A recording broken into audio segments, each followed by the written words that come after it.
SME credit then. A new report released by Equifax just earlier this week, a couple of days ago, says that when your small business enters its fourth year, this is when it is most at risk of failure, typically caused by seeking out credit to drive growth. Joining us now to explain the findings is Justin Eley, who's the Senior Product Manager for Commercial Risk at Equifax. Justin, welcome. Thank you, Chloe. Nice to be here. Great to have you. As I said before we came to air, this is so topical for our audience. So tell me all about this report and some of those pretty interesting findings. Yeah, it's really interesting. I mean, we've taken effectively a nationwide snapshot of the SME environment in Australia, and it pulls out some really interesting things.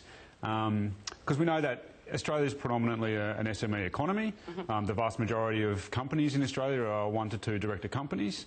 And so when you look at the SME base and strip away the big business, you really start to get a look at the foundations or the building blocks of the Australian economy. Yeah, I mean 98% of businesses are SMEs. I think there's a stat like that, which is just amazing. So obviously all of them are watching us tonight on Friday night.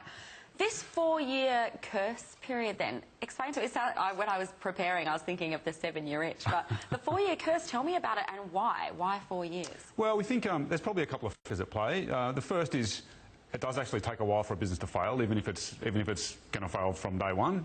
It doesn't happen immediately, and so there is a period of time when poor business decisions can catch up with a business. But secondly, it's really important to think about the business life cycle of a company. The first few years might be really heavily involved in bedding down a business and getting it well established, and then the next years can be that real growth period. And it's in that growth period where we find that companies are actually exposing themselves to higher risk to enable themselves to grow. And the act of trying to grow your business is inherently taking you into a riskier period. Is this about sort of credit lending, unsecured credit lending, or perhaps putting your house sort of on the line so that you can use that equity to grow a business? Would a lot of small businesses do that kind of? We certainly see in the market a lot of small business lending is underwritten by personal securities such as a home, but it's really also about being able to improve your cash flow means that you need to take on more customers. Taking on customers means that your risk profile is potentially going to change, because the customers that you're taking on in that growth phase might be different to the customers that you'd take on once you're a well-established company that's been around for a long time with a core customer base. The people that you might want to try and bring into your business are going to look different in those different periods of time. And so you're kind of naturally going to expose yourself to entities that you might not in a different phase of your business life cycle. Absolutely, and I think it's such a great point then about getting more customers on board, because the more customers you have, the more people you need within your business to service those customers, no matter what industry you're in, really. Yeah, that's right, and particularly in small business, and so that's great. I mean, you onboard more customers, you can grow your business, you can get more staff. The impact of then losing one of those customers, unforeseen, can have a really big impact on your business as well. I want to come on to some tips in a minute, because I think this is such great stuff for the audience about tips to really manage this credit risk area.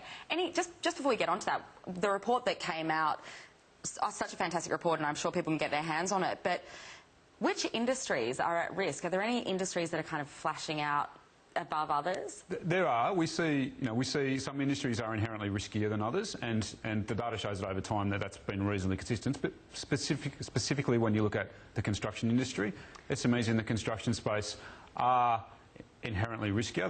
There's a higher percentage of high to very high risk entities in the construction industry. Retail trade is also another one that's quite risky, and the manufacturing industry we see also being up there in the top 3 of most risky industries. That's really in construction. Are you talking about building companies, that have a sort of a couple of staff in that sort of SME? Yeah, so across the board, building companies that actually are doing the work, residential, commercial, companies that are supplying those businesses as well. So as a whole, when you look at that industry, both those who are actually doing the building and those who are core to the construction, the supply chain of it, they would all be considered to be in that high risk industry. And geographically around our country, we're obviously a national program. I'm just interested to see if there are people watching going, "Oh, I'm kind of in that risky area." Yeah. Well, interestingly, we see that 85% of all of the SMEs are on the eastern seaboard. But interestingly, again, Victoria has the least amount of risky entities. So we haven't dug into the data deep enough to understand exactly why that is, but it stands out as an area where there's, proportionally there's the least amount of risk in Victoria. Okay, well, a shout out to the Victorians tonight well, from here in sunny Sydney. But let's go on to some of those tips then. SME tips for managing the business credit profile. I believe we've got a table that we'll be having come up on the screen, but some of the points there were about sort of here, yeah, they're coming up now. So knowing where you stand, if you could just talk through these, Justin, that'd be really handy, I think, for the audience. Yeah, sure. So the first thing, it's really important for an entity to understand what others are going to see when they're asking for credit. So knowing what your credit file looks like, knowing what your credit score is, can position you as a business really well to be prepared for any issues or questions that might arise from a lender. A lot of entities, and this probably goes for individuals as well in Australia, aren't familiar with their credit score or their credit file, which is very different to other advanced economies in the world, where it's a much more common thing for people to know.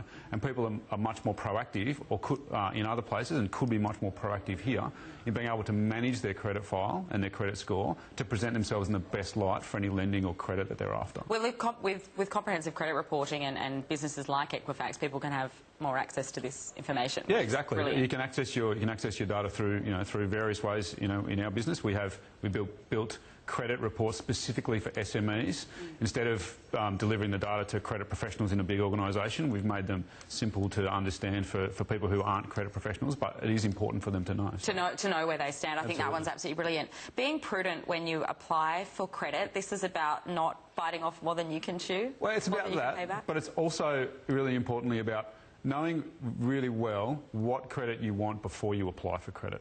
So you talked a little bit about comprehensive reporting, but currently in the commercial landscape in Australia, we run what's called a negative bureau regime, which means that scores and credit files are effectively hold information on how much credit you ask for and whether or not any of that credit's gone bad. It doesn't hold information on what credit you've been given and how well you're paying that back in the commercial landscape. And so it's really important, if you're making inquiries, not to make too many inquiries for the one line of credit. So you want to do your research up front. You want to be really clear about credit you want, how much you want, and preferably who you want to get it off before you go and fill an application form and ask someone for that money. Because each time you do that, it's potentially going to have a negative impact on your credit file, even though it's only one line of credit. Yep. Fantastic advice. I'm loving this. We've only got a minute to go. I'm just going to jump through a bit. Let's just finish off with being aware of external factors. What kind of factors should business owners be aware of that are out there that might affect them? Yeah, look, as I said, knowing where you are in the business life cycle is really important. So understanding where you want to be, where you want to go, and what that means to who you're likely to be exposing yourself to is really important to know. The type of risk that you're getting yourself into in the future. Fantastic. Listen, Justin, thanks so much for coming on. Amazing insight there for the audience. I absolutely love interviews like that. People can get their hands on the report. Yeah, it's published on our website at equifax.com.au and through our linking pages and so on. We'll give my best to the team at Equifax. Will do. Thanks, friends of mine. Thank you. After the break, we'll be cracking open a cold one, I wish, with the Tribe Brewery's co-founder and CEO Anton Spatlik. Stay with us. You're watching The Enterprise on Sky News Business. First of all, I found that they have good exposure in all around Sydney and outer suburbs. Second of all, I found that I got good help from them. It was mainly search engine and helping me build a profile on their website that has the right amount of information and content. Information so when the clients go in there, they felt comfortable and confident with the right level of information. Green line. So in instant, a client would call and just say, I found you online and I've read your reviews and I'm hoping you can help me. The main thing they did, which was very helpful, is they built my online profiles for me. So as a mortgage broker and a financial planner, that's what I'm a professional in, finance and financial planning. They knew very well how to build the right profile. They put the right information, videos, photos that made it rank a lot better online. Marketing Matters is proudly presented by Yellow. Do business with Yellow. Connect at yellow.com.au. What is the spirit of Australian business? The late nighters? Early risers? The weekend workers? Frequent flyers? Or red-eyed Jedis? Is it the multitaskers, interstaters, or dream chasers? It's all of you, and you deserve to be rewarded with Qantas points and savings for your business and points for yourself from the first dollar you spend on flights and more. Qantas Business Rewards, rewarding the spirit of Australian business. This month, take out a new IMAR Tradies insurance policy and get a professional laser rangefinder from Bosch valued at $139 absolutely free. Call 13IMAR or visit imar.com.au.